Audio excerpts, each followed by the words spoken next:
Hello, this is OK here, and I'm delighted to present to you part 4 of a series of videos reviewing Season 6 of the Team Crazyhouse League.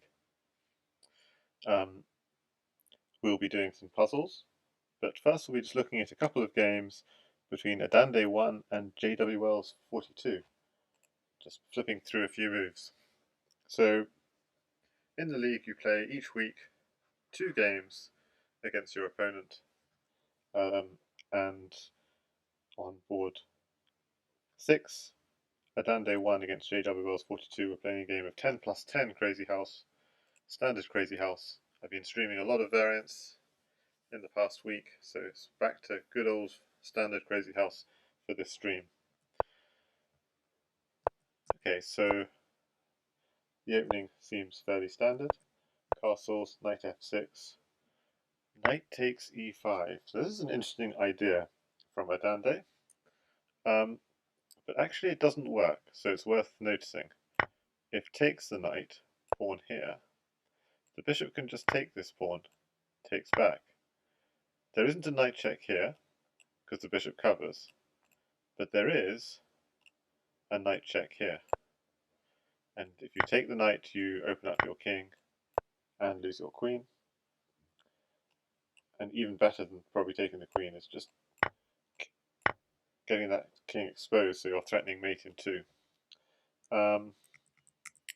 So probably in this position, the best move to do, well, if you just do this, you're losing a whole queen for absolutely nothing. So it's just a disaster either way. So knight takes e5.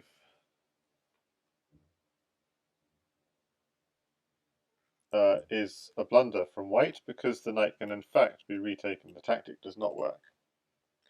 But black went for bishop takes f2, which isn't actually terrible. It's okay. Rook takes and then knight takes knight.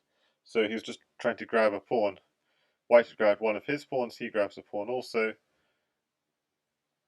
It's white to move, but black has destabilized white's king a little. It's white to move, but his bishop is under attack, so he drops it back.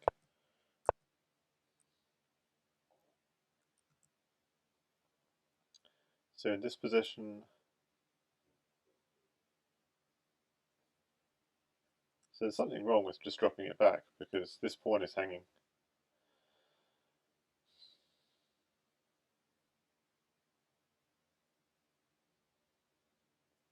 So it turns out the best move in this position is bishop at g5, just dropping this, takes here. And the point is, if g takes, you're opening up weaknesses. So although white's lost, yes, white has lost a piece though, so it's not great. But doing this is not great either, because the knight can just take this pawn, and black's got big attack. But okay, black played e6 at g5. G5 is just begging black to please take this pawn. This pawn, meanwhile, is defended, so it's not an issue. Takes, takes, takes. King takes is fine.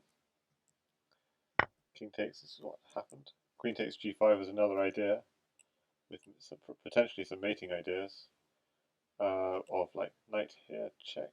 So if you do nothing after queen takes g5, what's the mate for black? Okay, nothing completely obvious. So if white just moves the rook all the way back, there's nothing. Oh, there is a mate. Knight at h3. But if white just does absolutely nothing, is there knight at h3? Knight at h3.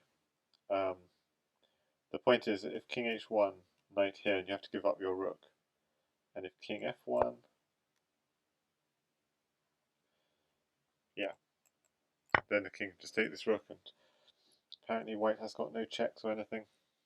So, okay, so queen takes g4 is another idea. King takes rook is fine. Queen f3 check.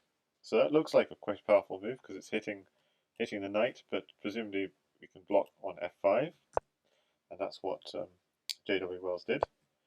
Bishop there check. Again, it looks like white's got some good ideas.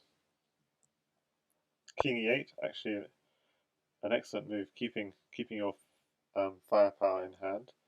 I mean, normally one would want to block this sort of thing, but I guess it's recognizing that white doesn't have anything, is what makes this quite a good move here. Bishop takes knight, rook on the back rank, check, blocks, checks again, and yeah, I guess this position, you have a pawn on e2 is very strong, hitting the knight. The only way to defend that knight would have been a knight on g3, and then you can take and use a knight takes, use a knight on e2. And after this move,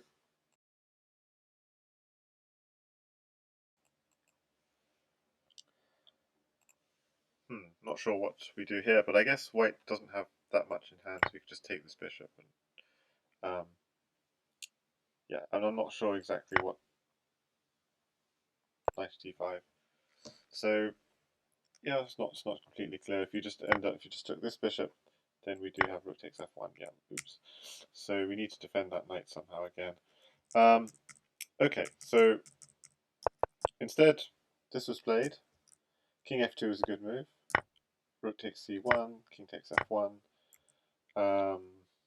Grabs a bishop. Yeah, so rook takes f1 seems wasteful because there's a bishop hanging which you could take for free.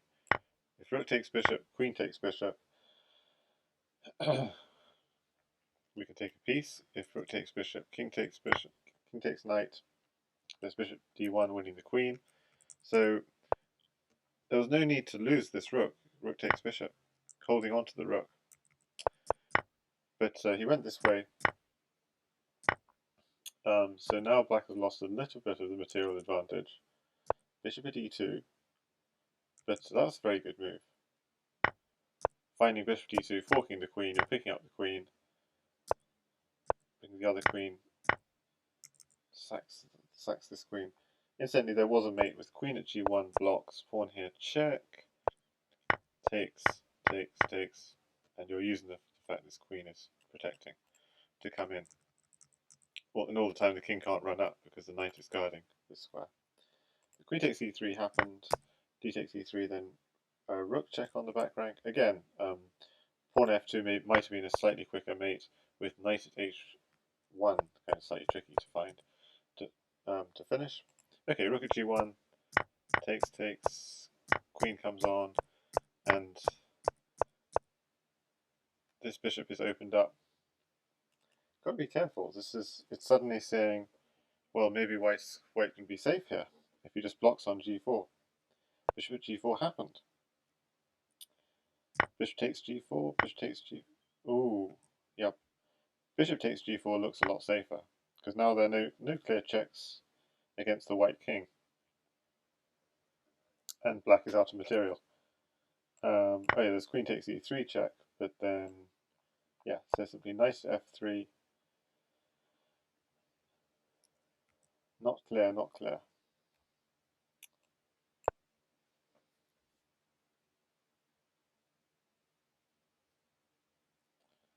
So it's not clear how to continue. White does have a lot of material in hand to attack back, so apparently Socrates is suggesting bishop at b5, just defending the king, very defensive. So king takes is a terrible mistake, and after pawn here, this is not the best because we can take en passant. Bishop here, check. The point of this is if you take it, black was hoping for rook takes h6, king g4. But black only has a pawn in hand, so it still seems quite safe. But okay, he dodged it. Rook takes, and now it's white's turn to mate. So let's see if white found the mate. At d7, king f7, bishop here, takes. I'm just going to play through, see what actually happened in the game. He gets the queen on. Ah, this is interesting. And suddenly he gets mated. So white had an opportunity to mate here, but it's like quite tricky. So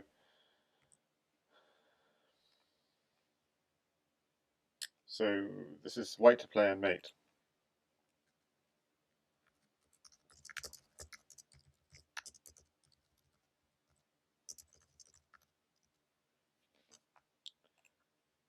So at d7 doesn't look bad, but apparently king f8 is the strongest defense. But you'll have to look at higher depth to see if it really is good. But it's saying knight to d6, king to g8 is a sort of defense. So queen at. Now black has no blockers. This is the important point. So if he tries to run away, then knight at e5. If you don't take it, if you just go king to e7, knight at d5 is checkmate. So you obviously have to take it. But now we're opening up the king to come in, potentially. Knight at c5. We don't need to open up the king to come in. He can only come forwards. King to d6. Okay, so it's not. We don't need the queen at all. It turns out. So what do we need?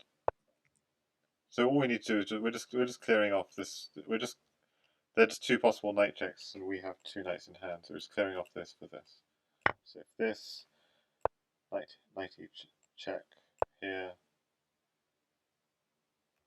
Hang on a second. What did I say originally? If king e7, then this. That's clear. If takes, then here check. How can we have another knight in hand? We got three knights. Okay, fine. So after this check, okay, let's suppose he tries to take it. It's nothing to do with the queen at all. The queen is doing a great job cutting off the back rank. So use one of the knights to check, and the other knights would be, in fact, checkmate. So that's no good at all. So you'd have to go here. But then we can go bishop at g5, and he has to block himself off. And again, knight at f5 is checkmate. So what else could he do? He goes here initially. It's exactly the same pattern. Knight at f5, king to f6.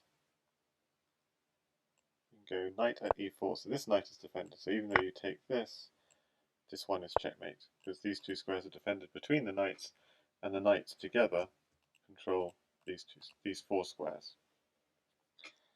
So white to play and mate, the key move was queen at g8, and you can't really run. So that was interesting. So what happened in the game was pawn at d7. Still there is a mate with bishop at d8, so good move. Rook takes. Queen here check, here, rook here check, here. But then the key move, which was not found, is rook takes g7. King takes g7, knight at f5. King h7, knight at f8. King to g8, knight takes rook with check, so here, here we do get the rook with check in the end.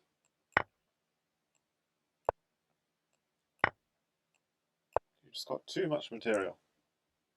And if here, this queen comes in.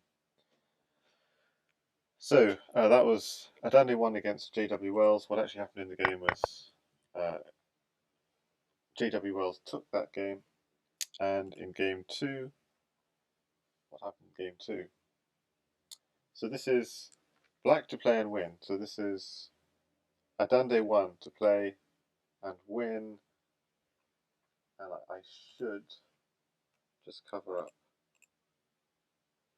the analysis. So black to play and win after white plays bishop b2.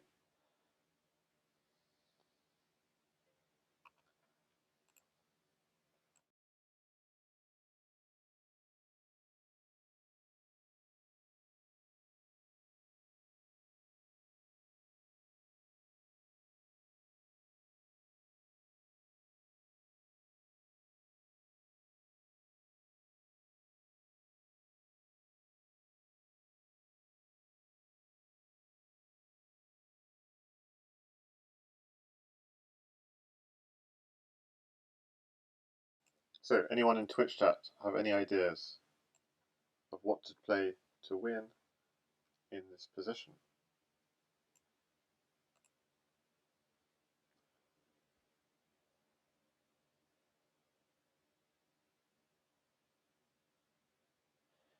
What would you play as black?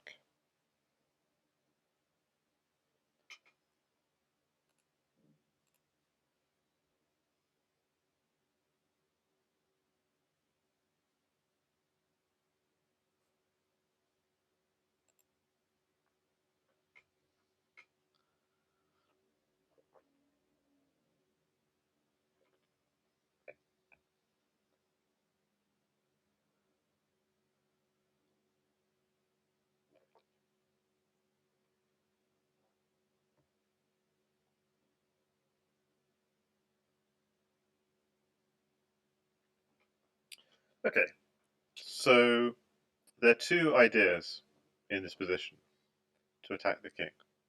There's at h3 and there's knight at e2.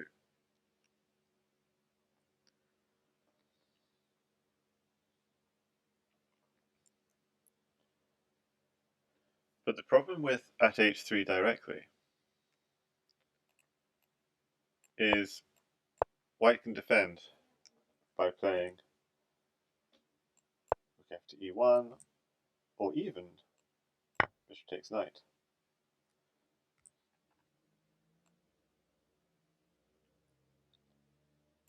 And in either variation you would take here, but even just here. Black only has one knight in hand, or bishop takes knight directly, pawn takes pawn. Then either rook f to e1 is possible, or rook f to c1, or even possibly king takes g2. But rook f to e1 probably looks solid. King takes g2 might be a bit risky.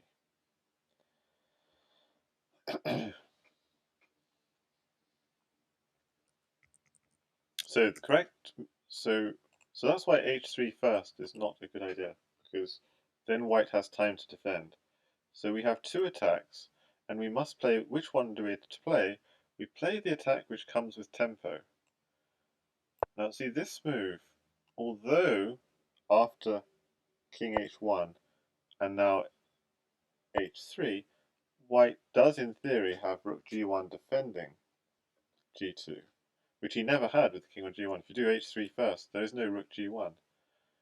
However, so that's the disadvantage of knight at e2. However, the advantage is that it's played with tempo, so white has had no time to do any kind of defense. And here rook g1 is actually a possible move, and black could either take the rook or take the pawn, with probably the strongest move being taking the pawn and renewing the attack on h3.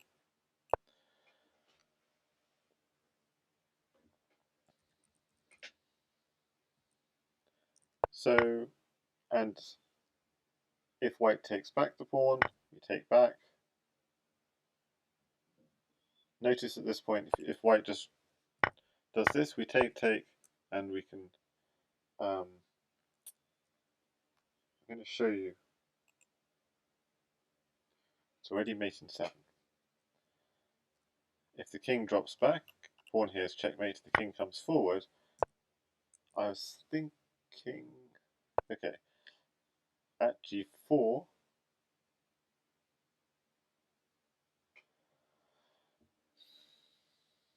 king takes g4, h5, queen comes in, the queen invades.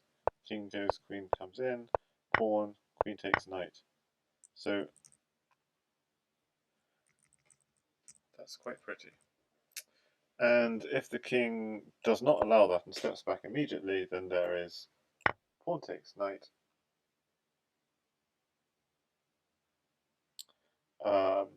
If king takes knight, there's knight at h4, stopping that king ever getting back, and that king in the center of the board is not going to last long. So in fact, this is the finish. So that's why at g2 just doesn't work, and probably rook g1, as we said, is the best defense, and we can just take this rook and go at g2 and even fork the king and the queen, take this check, draw the king out, and then take the queen. And this is completely winning now. So this is almost like being best moves from both sides. And now here's just a sample line to finish it off. Knight takes f2, and drop a pawn, bring a queen out. The point being that if knight takes queen, then we have queen f4 and all the lines are covered, which wasn't possible when the knight was on f3. Okay, so in the initial position, bishop b2 is a mistake. What should white have played? And the answer is simple, rook f to e1. It's an important defensive move guarding e2. Now the reason I wanted to show this is not like a strictly mating puzzle, is because this pattern of attacking with a knight on the dark squares and then attacking with diagonal pieces on the light squares is a very, very classic pattern.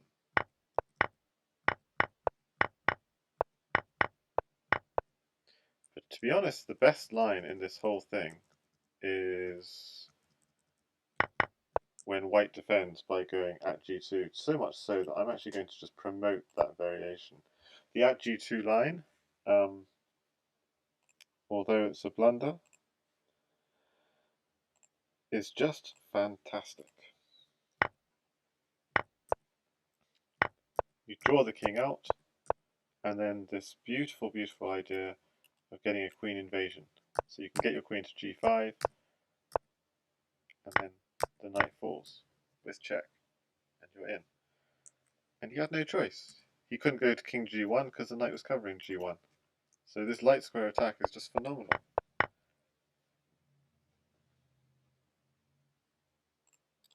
Okay, so let's turn this back on, and we're going to do a quick puzzle.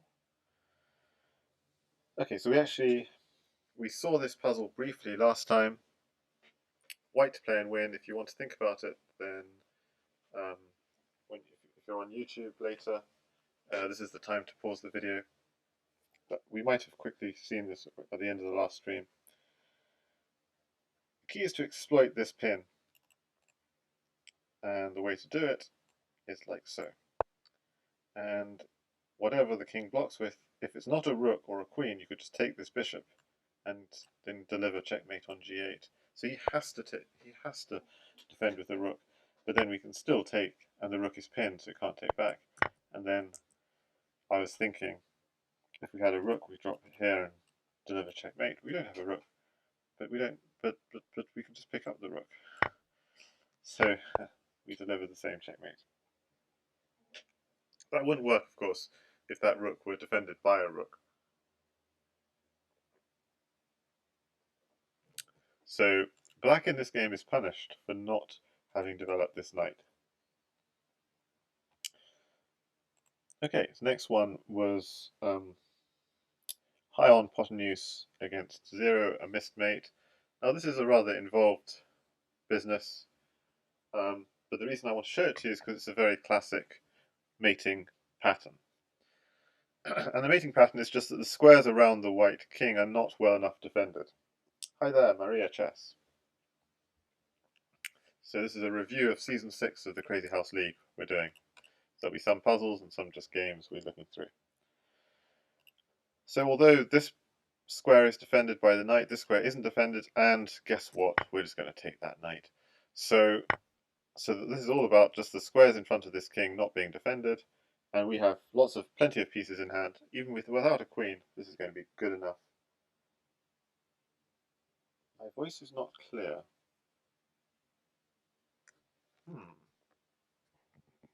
That's strange.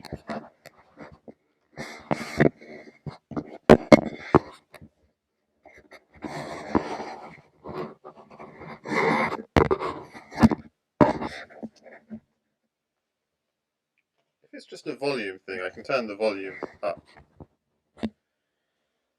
I was just worried about background noise volume. Maybe I'll just turn the volume up. So the squares around the white king, is that better? Are weak.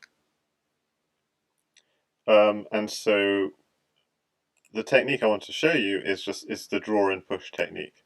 You draw the king up, like so. If that bishop is ever taken, you then follow it up with a knight check, which now controls this square. So those squares are not protected, and now suddenly they're going to be under our control with this draw and push.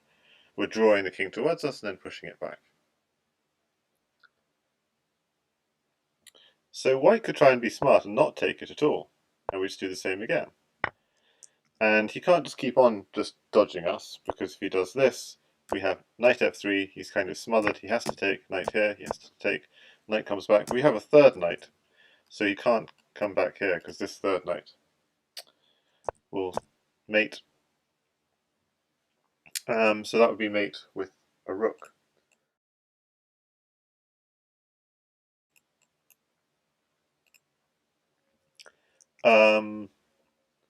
Just curious about other mates.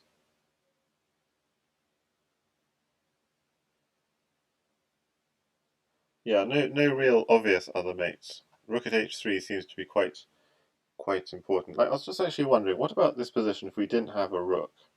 Like, suppose we just dumped our rook here and he did nothing. Where's our mate? That's what I was thinking. So it's not so easy just with a pawn and knight, actually. That's what we're discovering here. We got pawn h4, king takes h4, knight at g6. Okay, so that's how close it is. We just needed another pawn to mate. So I just wanted to do that little experiment. And if we don't have that pawn, knight h5, king g2, knight f4, king g3, and the best we can get is a draw. If he goes back to here again, then that's very bad because he gets done by bishop takes f3 or pawn takes f3. Pawn takes f3, we pick up a pawn, king takes, we use the pawn here, king here, and bishop f4 to checkmate. So that was just a little fun experiment. Okay, so in this, going back to the original position, so he's very weak, and the point is you just use this draw and push technique. If he tries to reject it, he will be mated, and if he doesn't, if he takes it, we begin our draw and push. And we're beginning the process of controlling these squares on the second rank. King goes back, knight here, and this is a case of forcing king takes bishop, and he takes it, and we could drop our knight back, but we could also just put a new knight on. So now notice we control all the squares on the second rank, and the king can't come up to the third rank either. So the king has to go back to the first rank, and they're going to be back rank issues. It's going to be stuck on the back rank, so we're going to be looking for a back rank mate. So let's just try and calculate without looking. If he goes this way, we have a pawn and a rook. So we could go pawn here, check, king here, rook here, check, takes, takes, king takes, and rook here, checkmate. Yes, I think that would be right. So let's see what it says. Takes, takes, and rook here is checkmate. It's just simple back rank. Because we control the second rank, simple back rank works. What if he goes the other way?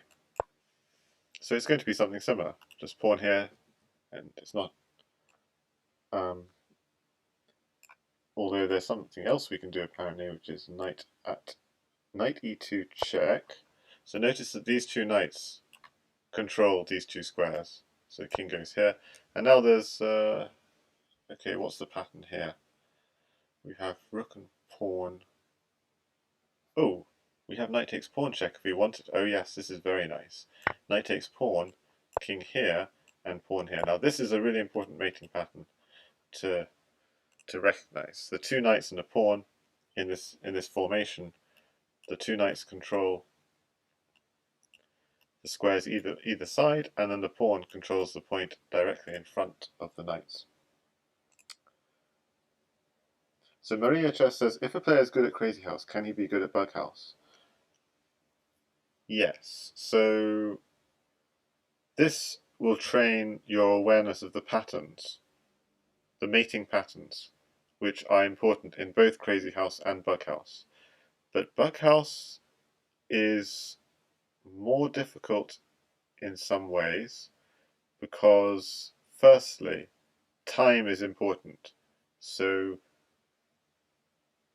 you have to play not only good moves but fast moves, because if you play good moves but too slowly, you're down time, and your opponent, even if he's mated, can just sit out the rest of the game, and your partner might lose on his board. So, so that's the first thing, time. The second thing is you have to be aware you're not defending against um, the pieces the opponent takes off you. You're defending against the pieces your opponent gets from your partner. So there's some subtle differences because of that.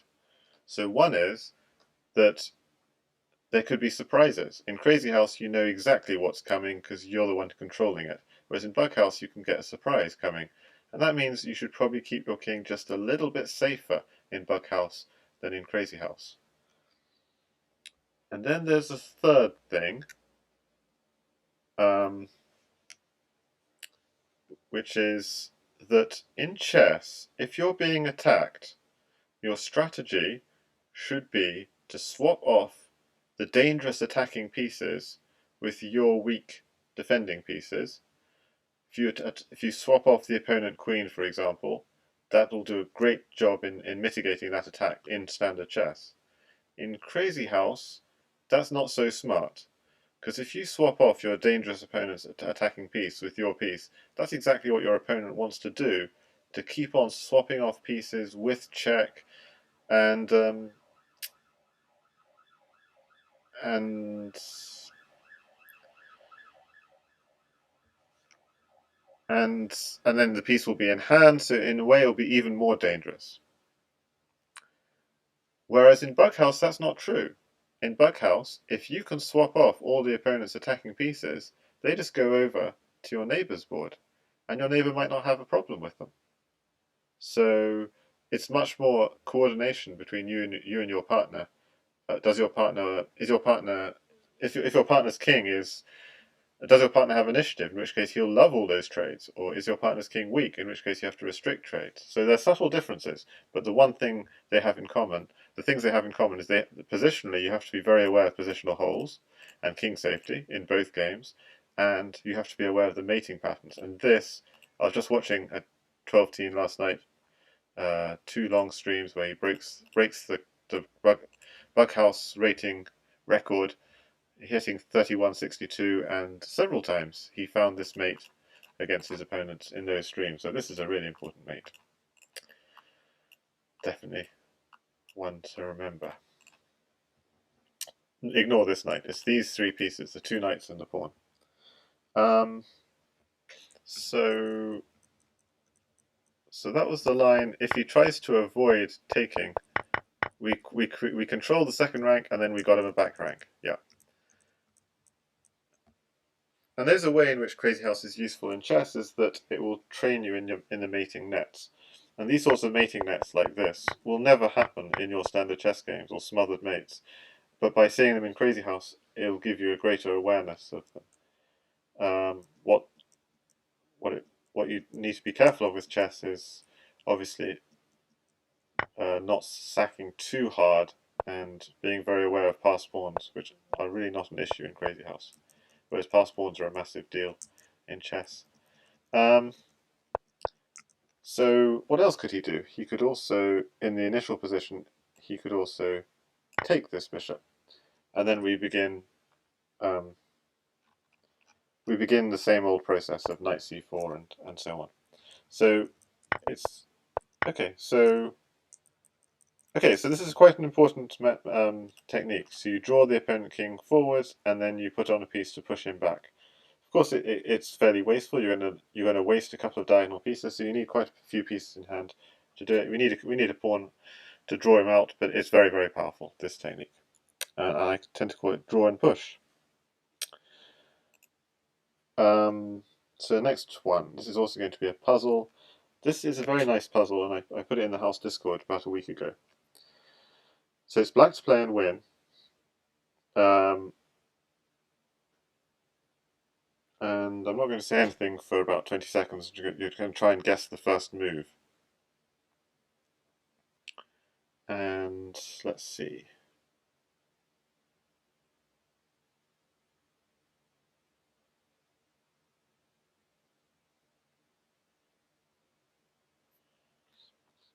Okay, well let's turn the engine off and we'll figure stuff out.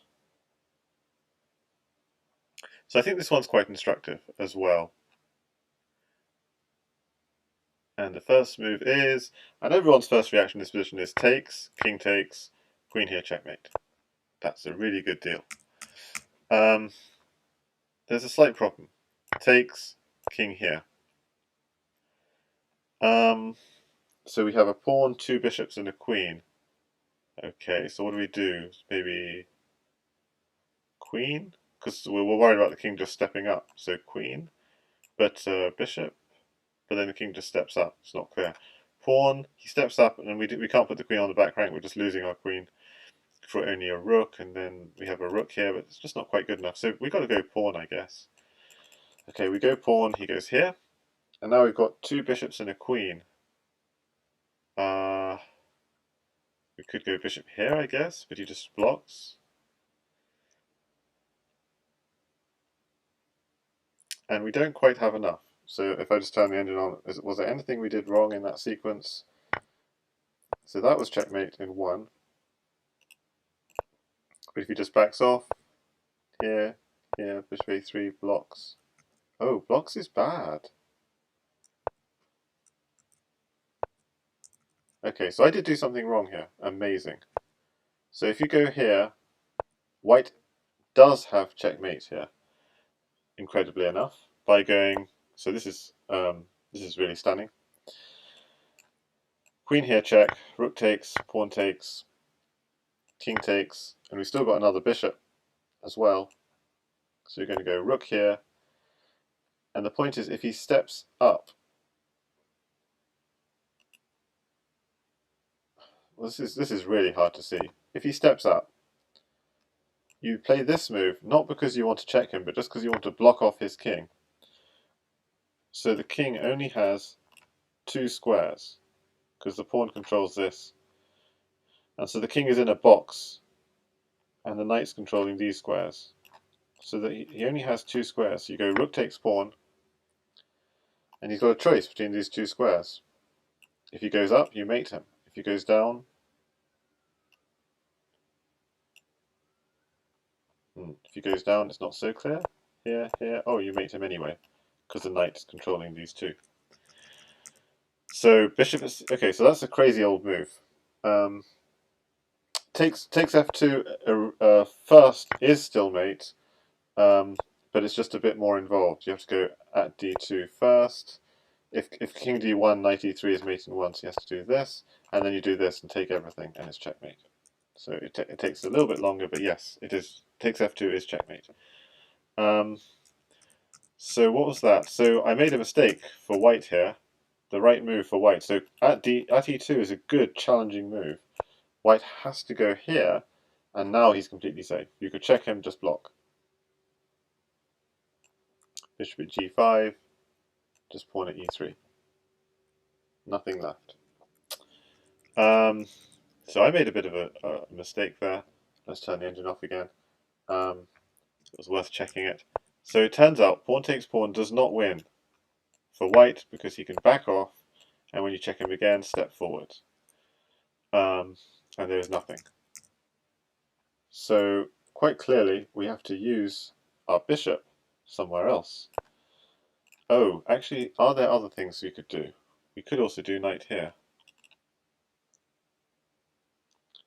But the appeal of this is if he doesn't take it, if he tries to, say, go to here, we have queen here check, king here, queen takes pawn.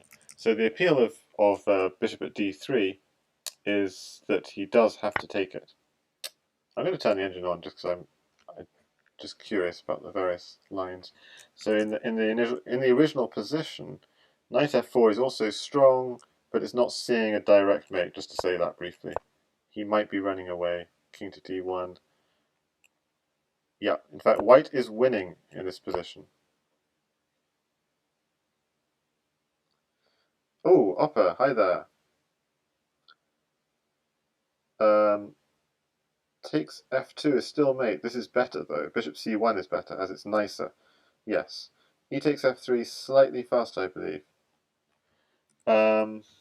So we are running forward. So just to say quickly, knight f4 is again doesn't work because the king runs away. He's just running away. There's no mate. So the really important first move in this position, if black is going to win, is this. So the point is, if you don't take it, you get checkmated. If you do take it,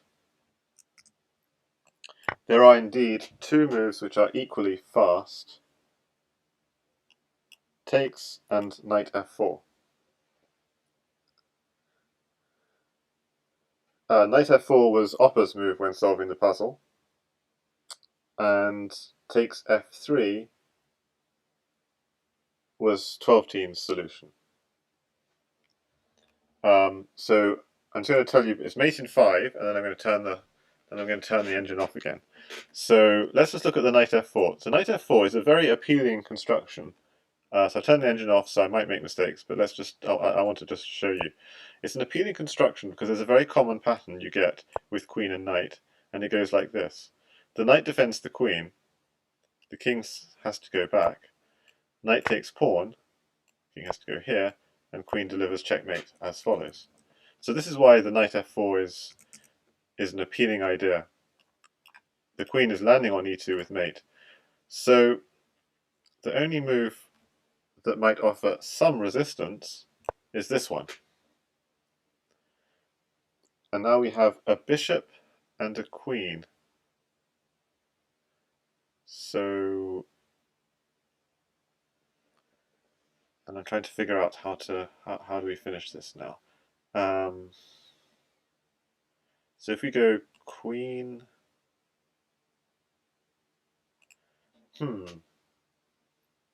I should be able to do this very easily, but bishop. I'm tempted to go bishop and takes f3 if he goes to g2. That's my hunch. So my hunch here is, oh no, hang on, a queen. Yes, queen and takes f3. So the reason I said queen is because I don't want him running this way. So okay, I might not be right, but let's just go for this to start with. So queen here. The point is, if he goes here, yeah, if he goes here, he has to go there. Okay, then this is forced. This is forced. This is forced, this is forced, and that's checkmate. So that was 1, 2, 3, 4, 5. So it's a mate in 5. So just to say it again, you put the queen on, you draw the king up, queen protects the knight, king only has one square, and you deliver the mate. That was the Oppa solution. So 12-teen had another way of solving it, which is also a mate in 5, which was taking this pawn here. So white's got some choices. Does he try and run this way? Or does he try and run this way? Or does he try and take the pawn?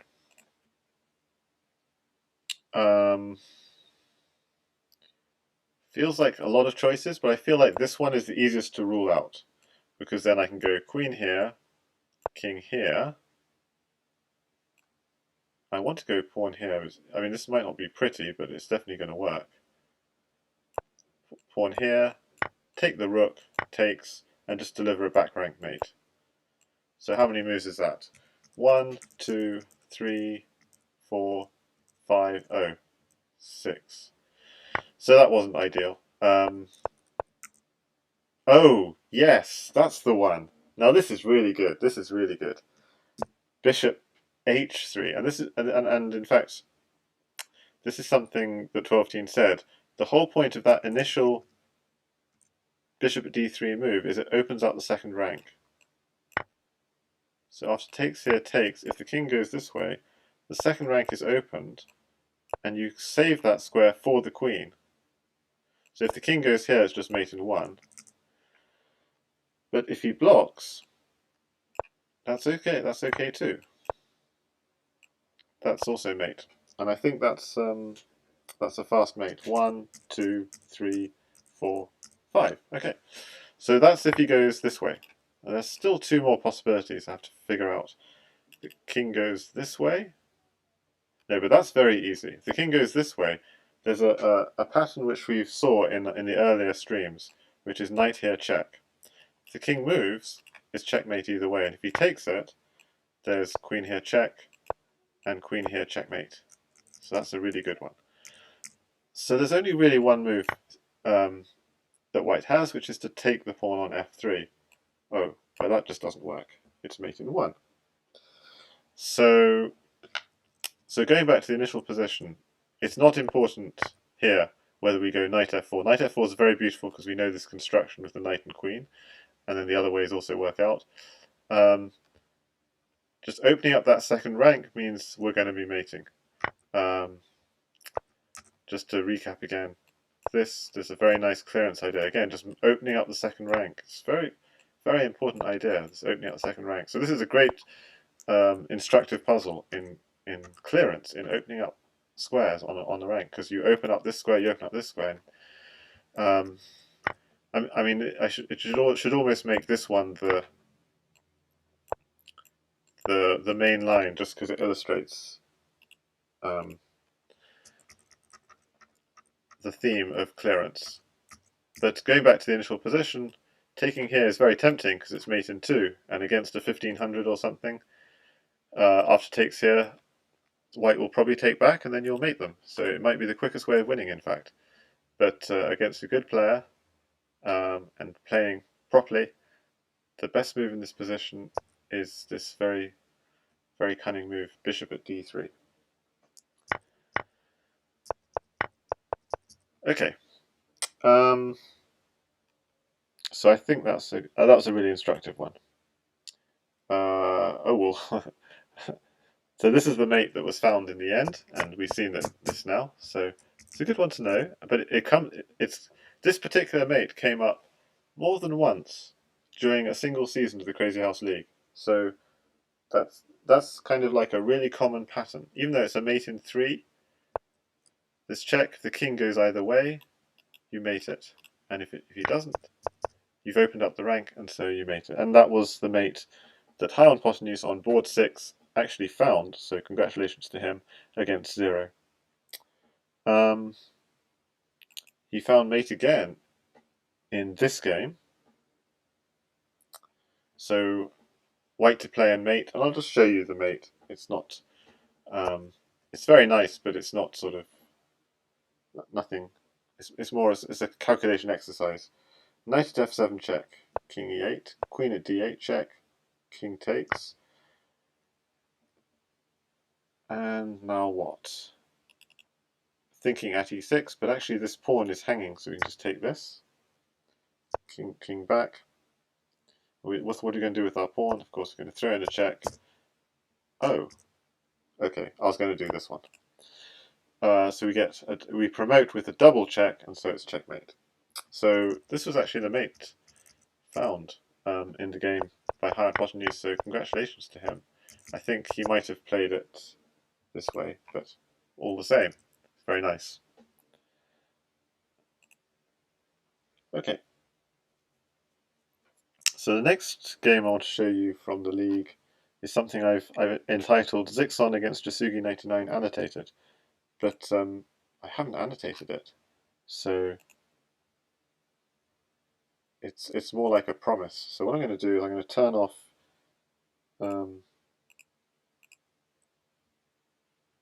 so you can see the evaluation as we go along. Zixon is white. I haven't added any lines or annotated at all, so I'll just play through the game and just see if we notice anything specific. It's more something which would be nice to annotate at some point. So knight's defended, pressure in the centre. Okay, so Zixon white, Jasugi 99 black. So it looks fairly solid from both so far. Hitting the queen with tempo. You can't let your queen keep on being hit with tempo, so you have to do something with it. Bishop to d7, bishop b5. So that's doing something with it. So if the bishop gets taken, we take back with this bishop. so we get tempo, and so we can't keep on hitting our queen with tempo. Did this, just back off. Hits the queen again. Okay, so the story of this game is 12-team is hitting Zixon's queen with tempo again and again. King takes, queen c4 check. So this is, checks, of course, are a good way of getting tempo yourself. I was thinking in this position, what about at f5? But it doesn't seem to crop up on. So I guess e6 is too well defended, so it's not. The other interesting idea which I hadn't seen was at d4, of course, forking those two pieces. Again, I'd be worried about my queen just being hit with tempo again, like this or something.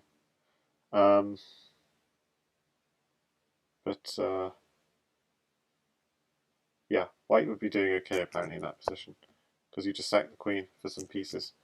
Okay, but Zixon just put on a knight, which takes, pawn takes. So why pawn takes? Because if queen takes, knight takes e4, and the queen is being hit again. So I guess pawn takes just... Oh gosh, sorry.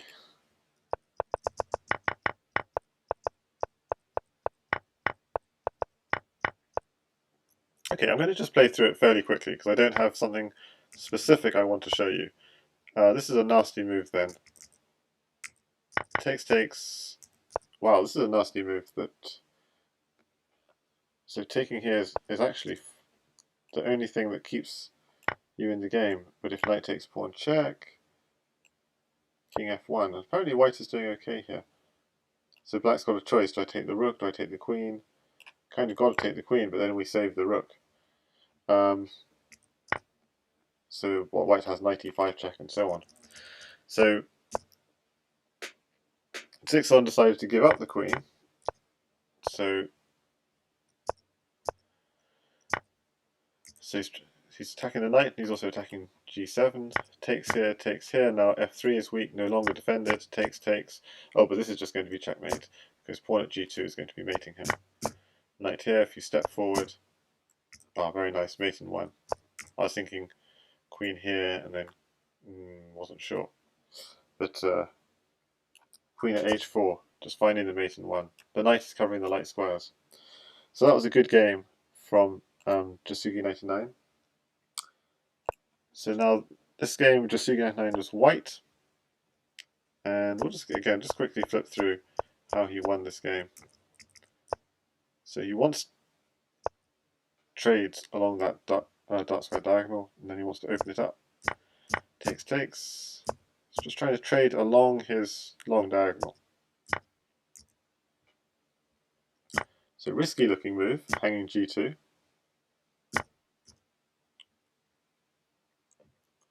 Knight at c7 is the other idea, but takes here first. So I'm worried, what if queen just takes here? There must be trouble. Or is there?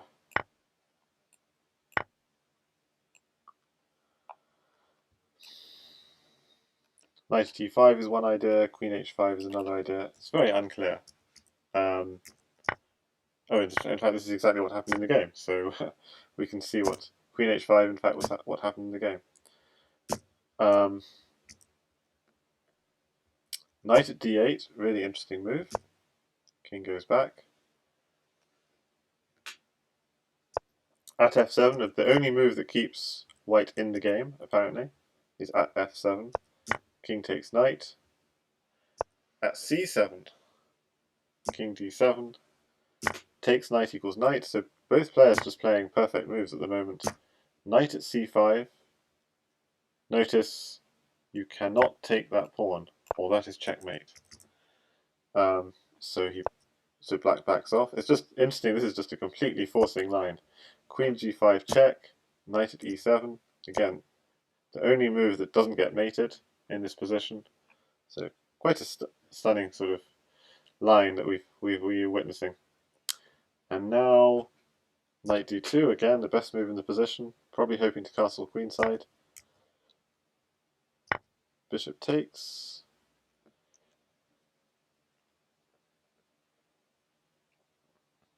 So what's really dangerous here?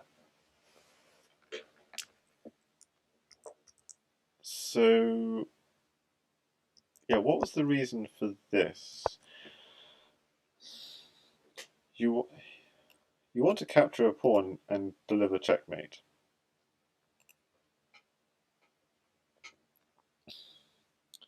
But why couldn't you just take here? Because there was a mate. You suffer a mate in response. Yes, I remember this. Queen takes, and knight at f3. And it turns out that even if you try and run, there's at e2.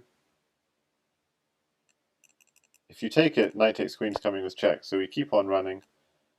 This one, okay, again, if we take it, so we try to keep on running. Oops, bishop takes bishop. What do we do here? If we step up, pawn here and pawn here is mating us. Just to show, bishop at b2, stepping up, pawn here, stepping up, pawn here is checkmating us. Okay, we can step back, but this is just all over.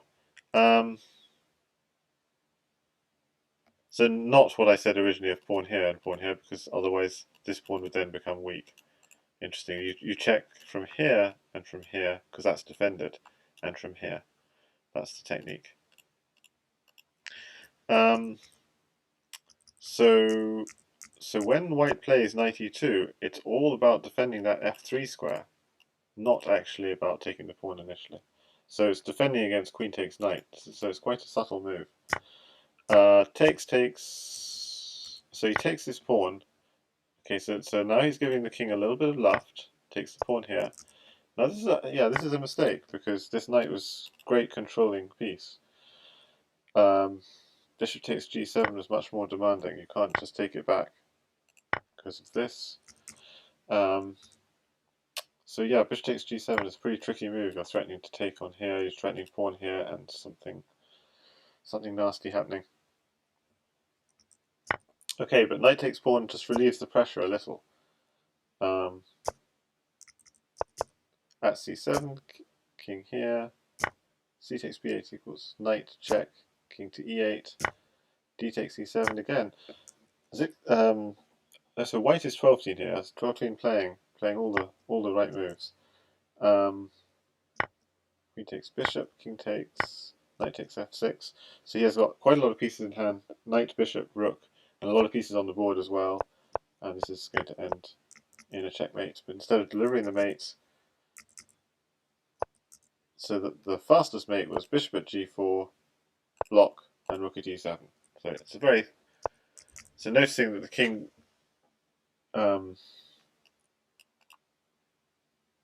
it covers the king from running back. The knight covers this, so it's quite a beautiful move. And then the rook is covering the king running back. The knight is covering this. So this two knights and rooks. That's a nice mating net. This knight-rook-knight pattern doesn't come up often.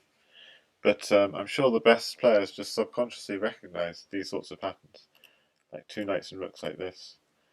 But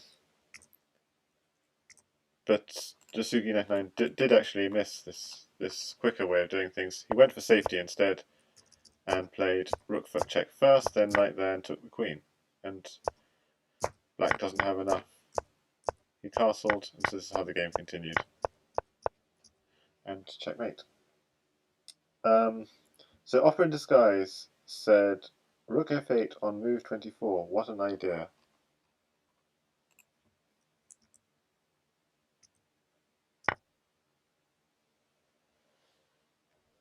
Rook at f8.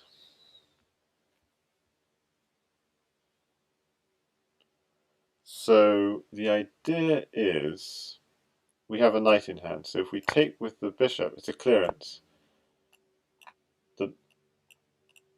All the squares are covered. So you can't take with the bishop. That's the first thing. But if we take with the rook, we can still do knight at c7, but he can go here. We can take here, queen takes bishop, king takes, and then it's very important we get this right, isn't it? bishop at f6, defended by the knight.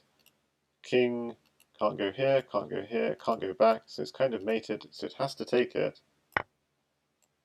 And it's a double checkmate on here. I think there's going to be a knight takes pawn, but knight takes pawn never works because then the king can come to this square. So it's important to keep this knight here the whole time. So it blocks f8, indeed. So rook here blocks f8, and if king takes rook, so it can be taken 3 times, then this square becomes the problem. So bishop takes g7, of course you can never go here, otherwise knight here is checkmate. So king here, now knight at c7, king here, and now the old trick. Queen takes bishop, king takes, and bishop at f6. Yeah, so that is a tough one.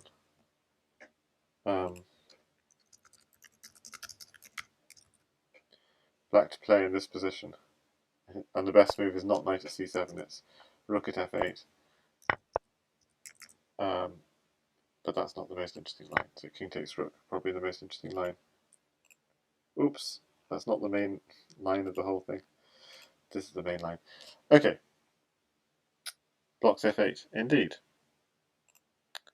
There was one interesting game between king switcher as white and the finisher as black. So again, I'll just play through the game relatively slowly. Ooh, so the finisher comes up with a queen h4, probably was his prep. Takes, and yeah, this is an interesting line. At e3, so it's going for the jugular. Stockfish is not convinced, but it's interesting.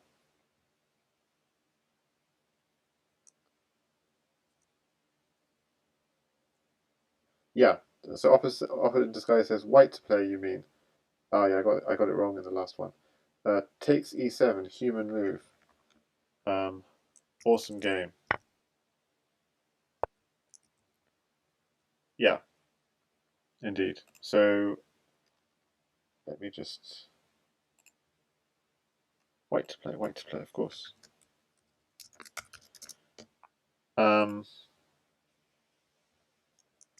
So this is the finisher's prep against king switcher. Takes, and at e3. And I'll just open up the show the opening explorer to see. This is being played by Krosky, the finisher, and that's about it. So it's a Krosky line and the finisher line. Bishop takes bishop, and at g3. So this is actually so this is a good line for black. Where did white go wrong? Probably with bishop e3, it doesn't work. At g3 is more important. But it's hard to say. Bishop e3 seems to be played an awful lot in this position. But at g3 is the better move according to the stats, but we'll see. But bishop e3 looks fairly natural. Takes, here, takes, g3. Okay.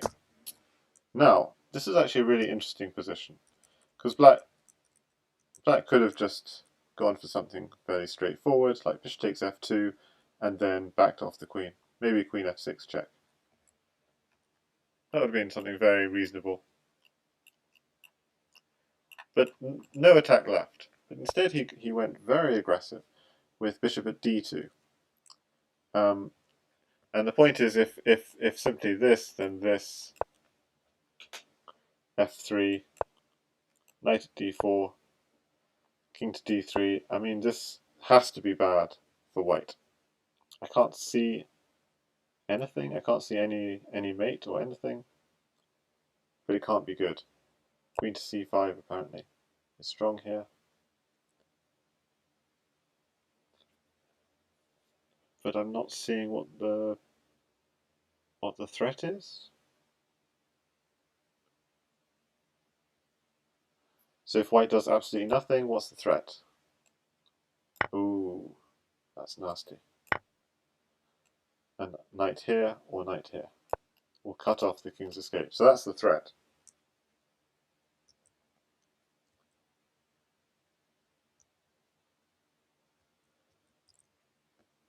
So Oppa says, do you remember this line with 5, knight b5,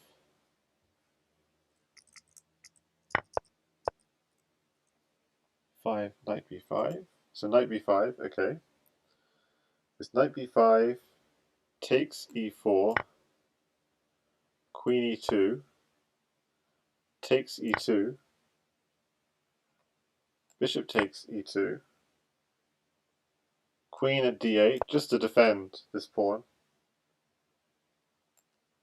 Pawn at h6. Which, now I'm just going to insert the game. Opperways in Master 10. Opperways was white.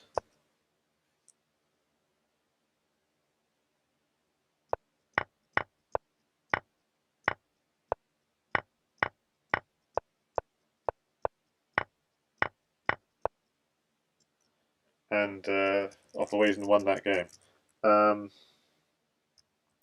Bishop c5. Bishop c5.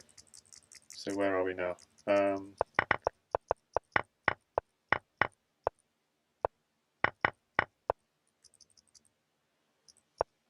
So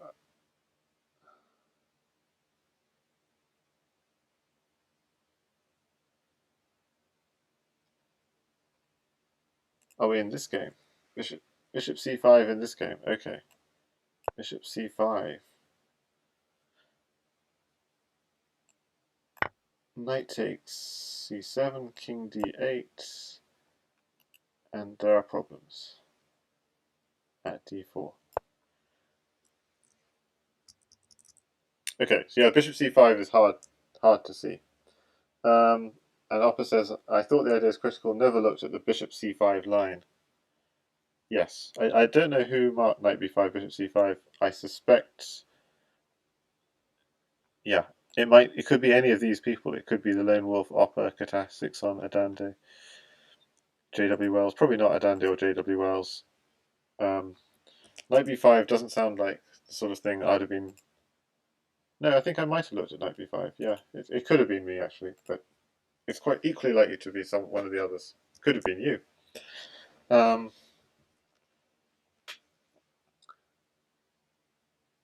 So instead, yeah, bishop c5 instead of takes e4 is interesting, indeed. Black can't castle, but got good initiative for the attack. Gets his pieces out. So what happened in this game was this bishop at d2, so a very aggressive move, which has to be taken. And then queen at d4, king dropped back.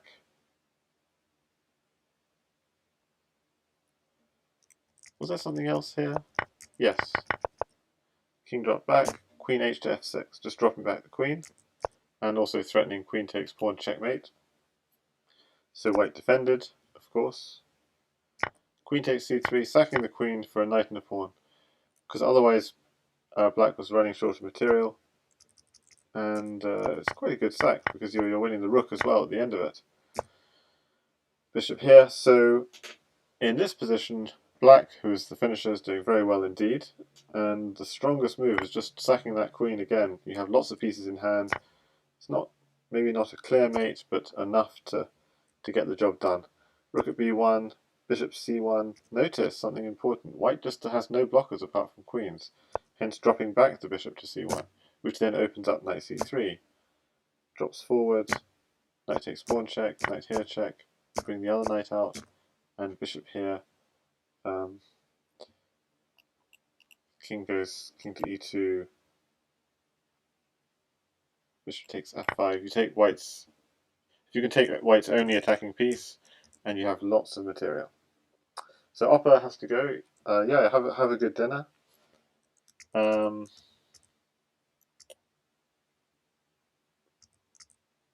So queen takes bishop was actually the most powerful move, but instead the finisher didn't want to go all in just yet. Went d5, just developing a little bit more. Takes the knight because the knight is the only dangerous piece in white's position. Takes back. Rook at e4, defends at f3. So f3 was slightly dubious because it turns out white can just take it. Maybe. Can he take it? I'm not sure. At e6, rook takes e2, bishop takes. Oh, this is all really complicated. But rook takes e2 maybe wasn't the best move. Just taking on e6 is completely fine. White only has bishops and queens, but takes the bishop, giving the rook. Okay, suddenly this goes from -22 to +4, and Stockfish really wants knight at d3 here. C takes d3, knight here, knight here. The point being, king c2, knight a3. We have a queen landing somewhere, not quite sure where. Rook takes bishop. So to just take the rook. Then we've deflected the queen from c2. So these sorts of ideas. This is far too complicated. So takes, queen. So what happened in the game? What happened in the game was... Let me just get back into the game.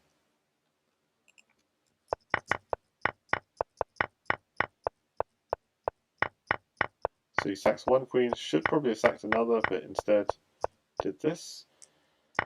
Okay, so he did take the pawn. Sorry, he did take the pawn.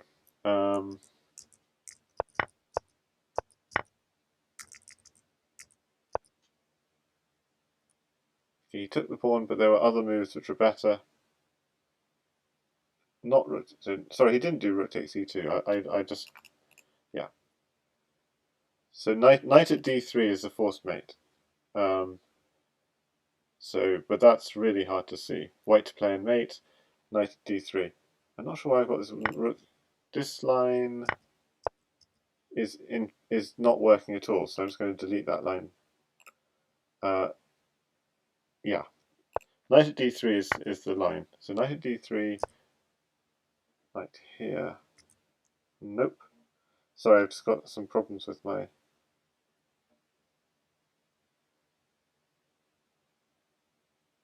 Huh. So I'm going to delete all this stuff, because knight at d3, if he tries to dodge it, then it says knight at e3, so you can't take it. King here, knight at h3 takes. So it's just it's just using the knight, so you can't take any of these knights. And if he tries to dodge like so, then queen c1, king takes d3, and knight c5 is checkmate. Yeah, so you do have to take that knight. That was the point of this. And then you take rook takes bishop. Then you take rook takes bishop. And of course you have to take that rook. And then you go queen at c1, and we're threatening to take this bishop, so we better defend with the knight. We check with the knight, king f1, we win a bishop, king takes, knight at d4, stopping the king running forwards. If the bishop takes the knight, that isn't so strong. Again, there's this crazy idea of bishop f1 just to keep... if he does this, bishop at e2 is checkmate, the two diagonals covering the king. So bishop f1 is a really sneaky move. If king takes, the point is queen takes, and queen takes any blocker is checkmate. So, and if rook takes, then knight takes bishop, cuts off the king. So king here is forced, and now bishop at d2 is also checkmate. So bishop at f1 is a kind of blocking this king's escape route square. It's quite a difficult idea to see, but it's good to know, to look for it. So in this position, queen here check, blocks, knight here check, steps back, wins the bishop, puts another knight on. The point was you can't take this knight, so you should really go king f1 directly, but this is no good either, because queen takes knight, put another bishop here, queen e2 here, and how to find a mate here, it's not so obvious. We've only got one knight in hand, but we can actually come in with this one. And and how to finish it. Use the pin.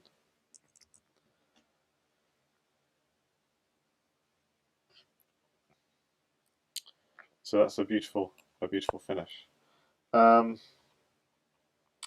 but knight at d3 was missed in the game. Instead, the finisher played pawn takes pawn. Bishop here check, then defends. So black's still got an edge, but it's much more unclear. King is not so happy. Takes, takes. Queen here check, blocks. Andredil says, "Wow, OK is featured streamer. I've been a featured streamer for well over a year."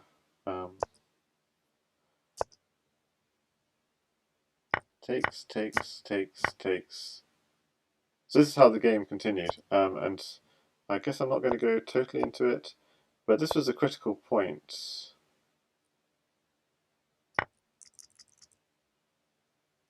Is this the point I mean? Yes. No, maybe not. So suddenly this is rather uncomfortable for black.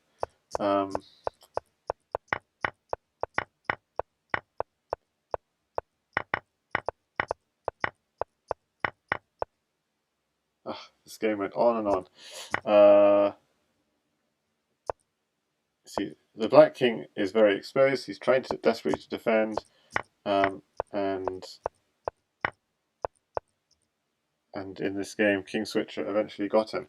But we see there are many points in the game. Well, yeah. In fact, there was a mismated one here. Just queen at g5, checkmate. No, that's not right. What am I talking about? Queen at g5, checkmate. Yes, stop the king running here, and the bishop stops the king running here. Yes, that's important. So queen at g5 was missed, a mate in one, but yeah, and where did it go wrong?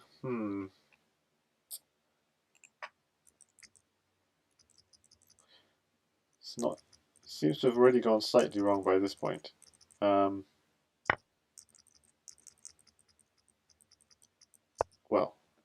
the mismate here. So I'll say this is white to play. In fact, it's black to play. I'm mixing things up. Knight at d3. Okay, so we saw knight at d3 is a interesting mating idea here. So we had to take it, and then we take this. Have to take it, and then we go on the back rank, threatening to take the bishop. So he has to block, and then we destabilize him, and then take his bishop. He has to take it, and then we put a new knight on d4. He backs off, takes, blocks, come in, knight here check, and knight here checkmate. So that was the mate in 11 that the finisher missed. So I'm going to promote that variation to be the main answer to that question.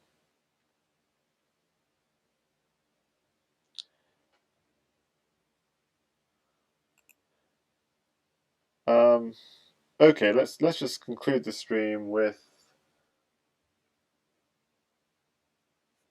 I mean, I have a lot of chapters to do. I'm up to chapter 42 of this study, which is 64 chapters, and then I have another study after that of another 64 chapters. So it's a bit out of hand. The number of highlights I want to show you, but we've definitely done a lot of instructive stuff today. As black, I missed this mate here. I've got a lot of stuff in hand, but I just didn't see how to finish it off. If bishop takes, bishop here check, rook here check, pawn here, knight here, and pawn there was checkmate, because the rook was cutting off the king. So just kind of coordinating your pieces. And if knight takes, pawn here check anyway, knight here, knight comes back, rook here, bishop here, pawn here, and then swing your knight back with checkmate. But if I just had to play against an engine just this minute and I had to do it, I'm not sure if I'd necessarily succeed. So let's see if I would. Pawn here, rook here check, That's not right, you see, because it was knight there, check, and knight here. That was the winning move. And so already it's not clear. It's like 0-0. So it's very easy to get this wrong. So knight here checks. Of course, you can't go here because rook here is checkmate. Knight here check. Okay. Now I want to push the king back towards the center. So maybe with the bishop here check. And that was not the best move, was it? It just made things more complicated for myself. Okay, let's think again. I've got pawn, a bishop, and a rook.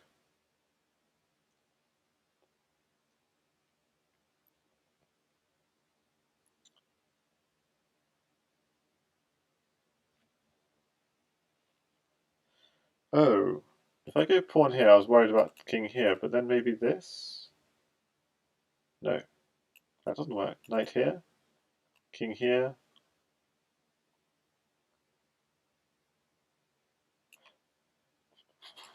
Pawn here can just get taken as well. Pawn, bishop, and a rook. Okay, block off the king first. So he might go king here, but then bishop here is very, very, very, very powerful. Yes. So do that first. And then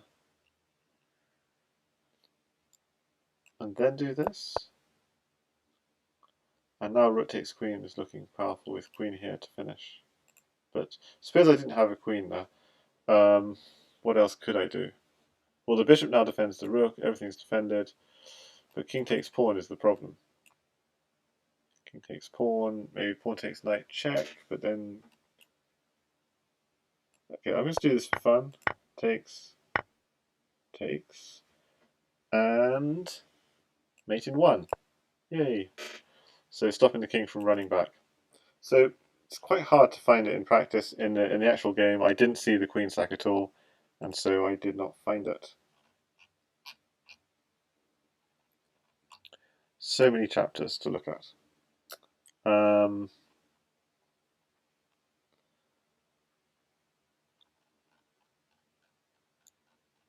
So High Hypotenuse against Daru Baru, and I just need to figure out how soon I need to go as well. Okay, so in this game, Daru Baru was black. And this was a board 7 matchup, so it's 11 plus 11. And it looks like a chess game for now, King's Indian.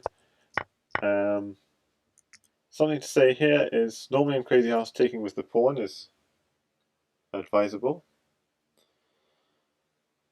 The black king side is more solid. As I say here, h6 is a weakness. So if you take with the bishop, you're going to later have to move the bishop back to defend h6 again. So you're losing a tempo. Bishop d3, knight c6, knight g2, e2, knight b4, a3. So I've actually made some comments on this game. So hopefully that'll be of interest to both High Hypotenuse and Daru Baru. So a3, I think it was me who made the comments. If it's someone else, they'll be saying, "Hey, I was the one who made those comments, not you." I think it was me. Looks like my writing. a3. Yeah, I'm not sure about this move. The reason I'm not sure is black seems to be wasting time moving his knight here with the sole purpose of taking this bishop. And a3 seems to be like a pass. Go ahead and take my bishop. Could have done something else with that move, like I was going to say like castles, but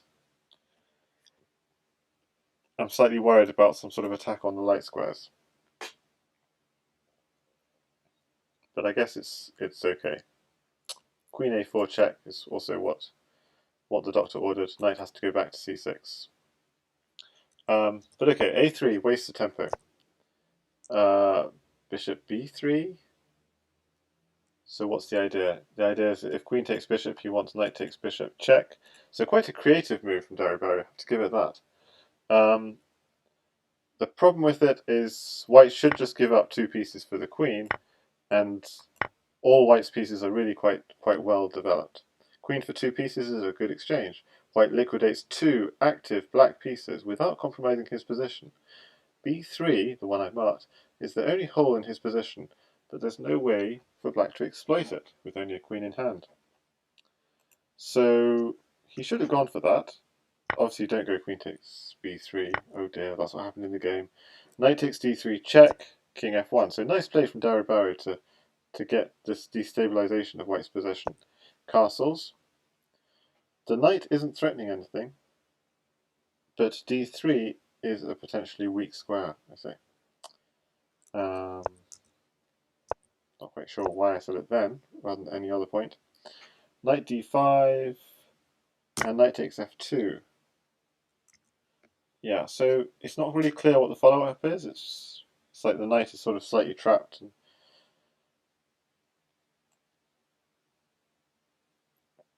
So bishop f5, bishop f5. What if queen takes pawn? Rook b8. Queen takes, rook takes pawn. So black should be quite happy. Even if he loses those 2 pawns, this looks quite uncomfortable.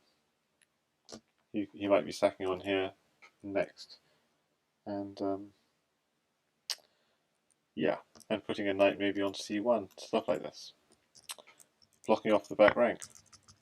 So instead he castled, knight d5, knight takes f2. I'm not sure about that move. I think white should just take that knight. White doesn't have any follow-up. But instead he took this first and then took the knight. Yeah, and this is a little bit more... One has to be a little bit wary of trading when you're about to put your king on f2. That's why it's slightly better to not trade first. Trade later at the time when you need the piece. So black really didn't need a bishop just yet. Bishop at h4. And I said here, knight at e4 is more direct. Because the point is, if he goes to f1, we're picking up a queen. If he doesn't go to f1, we're putting a pawn on f2 to chase him to f1. So quite uncomfortable. You have to go to e1. And then it's not so clear.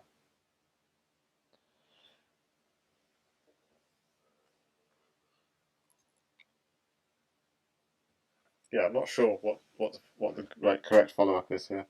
At f2 is tempting, obviously, because this is forced. It's the most forcing move.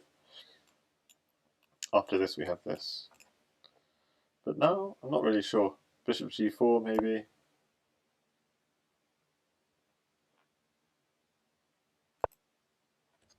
This seems very passive, but why not bishop at d3? Seems better, but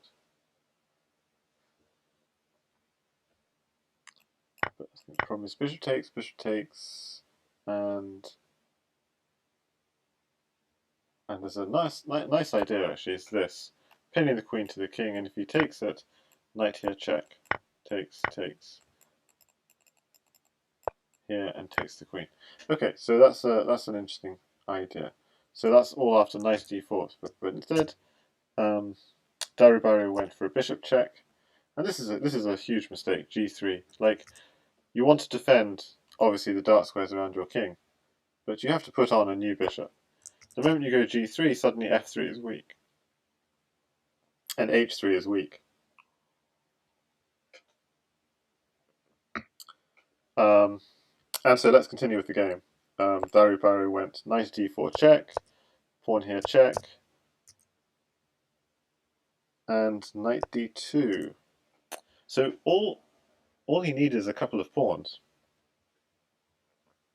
but he's just picked them up. So bishop takes g3, h takes g3, f2, king h2. But the reason for king h2, because if here, then you go here anyway, and you pick up the queen.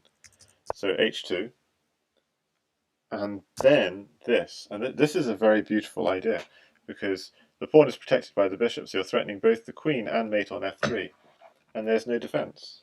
I mean, there's no way of saving your queen, at least. So bishop takes g3, but that's a hard move to find, I have to admit.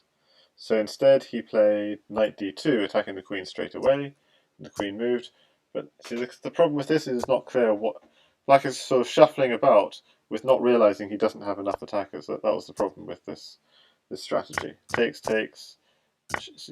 just keeps on shuffling with these two pieces, and suddenly his wonderful position just collapses. Bishop at h5. Incidentally, instead of knight g5, there was an interesting move, which was f5. Queen takes f3, so queen takes f3, and bishop d4.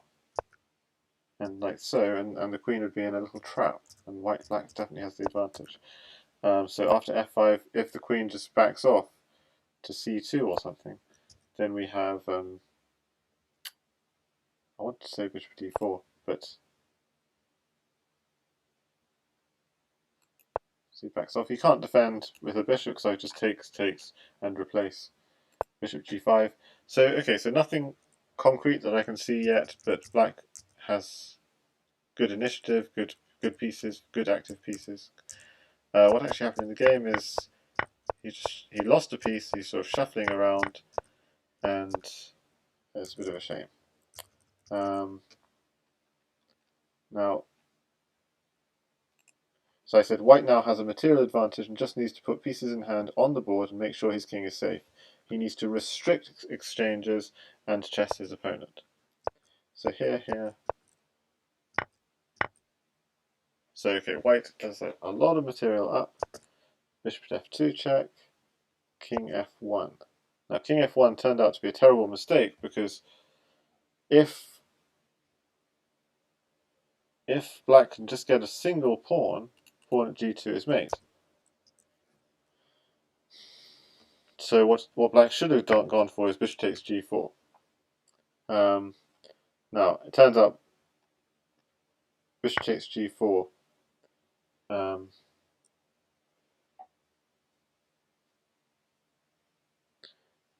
It turns out that's not such a good move, although it's very practical because if white has his mating shoes on, then there's this check, knight takes rook check, draw him forward, knight here check, knight takes rook check, bishop here, and rook here checkmate. So bishop takes g4 is a very natural looking move, but it does fall for this crazy mate. Just keeping on drawing the king into the path of the knight checks. So instead, rook a8 was played, knight at f6, knight at f6. So knight at e6 is apparently also interesting. Knight at e6 just a kind of annoying move because if you take the queen, you get mated. If you take the knight, you get mated. So it's more like, what do you do? Knight at f6 was played though instead. Knight takes f6, queen takes, and here black resigned, and I'd say resigned prematurely. It turns out, although white was winning a moment before, white in fact in this position has got forced mate with bishop at g7. There's no way of stopping queen at h8 checkmate. There's no piece that defends queen h8. If you go king h7, there's knight at g5 check. If king takes g7, knight e6, and queen here checkmate. And if you take the knight, obviously that's just curtains. So kind of still quite hard to find. And if you take the bishop again, that's obviously curtains. Knight at e6 and queen g7. So by taking back the knights, black actually has, with only a single knight, a very nice combination. Knight here check, king takes bishop, knight here check, king back, knight takes queen. And he's just won the queen. And with two knights, three bishops, and a queen, if now white goes for this stuff, there's no continuation. King takes bishop. There aren't any knight checks or anything. The queen was doing amazing things. So okay, that was a crazy fun game. Kind of sad though that black, who was in the game, Daru Baru, he had a wonderful advantage to begin with, kind of blew it, and then ended up resigning at the end in what could have been a position like this. It's advantage black.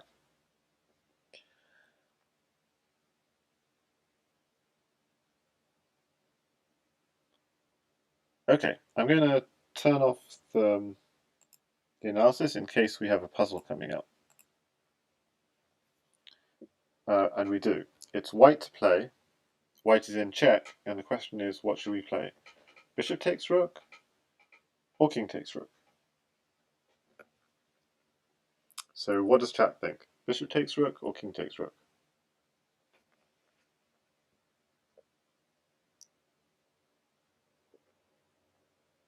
And this will be the penultimate puzzle. But to be fair, it will be the last puzzle, because the ultimate puzzle is just going to be a kind of bit of a joke of the puzzle. So we get, I have collected a lot of studies on Lichess, and you can find them on my blog as well, which are mainly mating studies, but there are also some safety studies. So we're ending with a safety study. And you can also see lots of the streams. If you look at the playlists on my YouTube, I've got Bughouse playlists, Crazyhouse instructional playlists, and even sort of trying Crazyhouse puzzle playlists. So what is black going to do next move? That's going to be the question. Black has literally no pieces in hand. What is his next move? And that will help you decide whether you take with the king or with the bishop.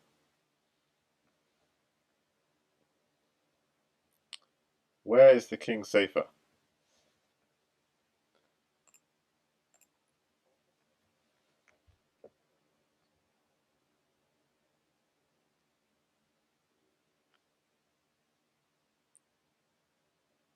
So we need the chat to get involved.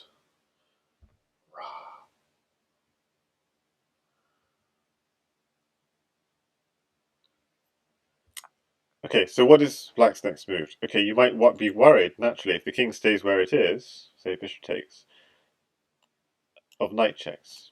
There's no concern. They're all defended. You might be worried of knight here checks, picking up the queen. Well, black doesn't have a knight, so it's not a worry at all.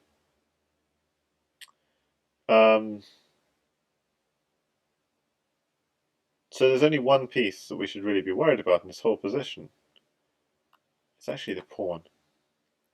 If black takes this pawn next move, he'll be threatening to take this pawn, forking the king and the queen. And we can't take back because he'll have a pawn in hand to drop on g3. So out of nowhere, with no pieces in hand, takes f4, takes here is actually a huge attack. And for that very reason, the best move is king takes h1. If bishop takes h1, takes f4, and white's best move is probably, not sure, probably, yeah, I'll just show you the analysis. It's unclear. But the point is, if you take with the queen, by the way, black doesn't even take your queen. He first takes this pawn check, so that he gets your queen with check, and then it's a very easy mate. But probably taking the queen is not the smartest thing to do. Bishop a4 check is interesting, and the idea is just so to try to get rid of that pawn in hand. But black is smart; it doesn't block with the pawn. And then knight f5 maybe takes. Try and use the knight as a bit of a defender. It's not very convincing. Okay, so this would all be avoided if in the original position we just simply back off. And if he takes, we simply take back. We can simply take back. And if he drops a pawn on g3, well, fine. In a way it blocks off his own attack, because now he can never drop a knight on g3. So white is actually pretty safe here. Although, having said that, this is fairly nasty, because you're threatening queen h2 checkmate. But apparently it doesn't work, Because of this pawn here will be mating. Just, and we saw that during the stream, drawing the king out and then pushing it back with check, and then we're controlling the second rank. So in fact, after queen takes queen, king takes queen would be necessary, and then no obvious knight checks is why that's so nice. Just maybe this.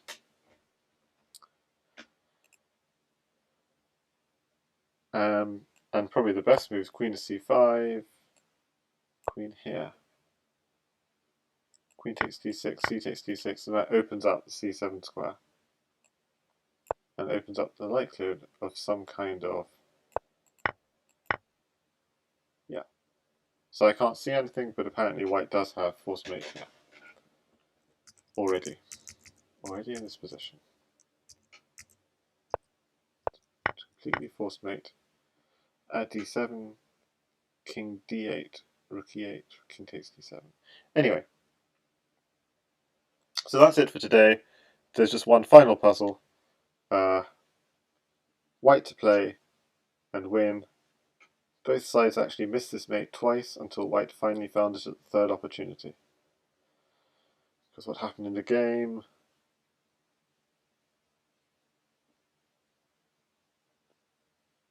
is this maybe?